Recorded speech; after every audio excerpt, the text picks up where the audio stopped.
అందరికీ వందనాలు.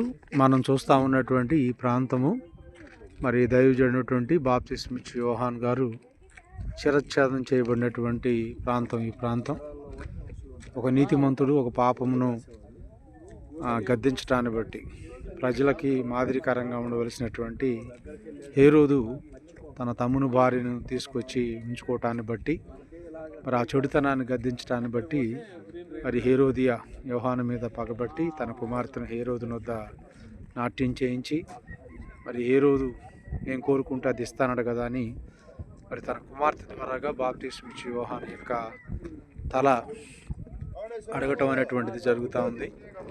కాబట్టి ఇందులో మనం గమనించాల్సింది ఏంటంటే పరిశుద్ధుడు న్యాయాన్ని కోరేటువంటి వ్యక్తిగా యోహాను కనపడతాడు.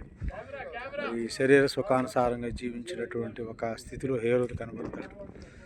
ఒక తల్లిగా మరి బిడ్డలకు చెడు మార్గాన్ని బోధించినటువంటి తల్లిగా మనకి ఇక్కడ హేరోదు కనపడతా ఉంది. మరి యోహాను మరి ఈ ప్రాంతంలోనే హతసాక్షిగా చేయబడినటువంటి ప్రాంతం ఇది మనం గమనించాలి. యోహాన్ లాగా మనం కూడా పరిశుద్ధంగా జీవించవలసిన వారమే ఉన్నాం.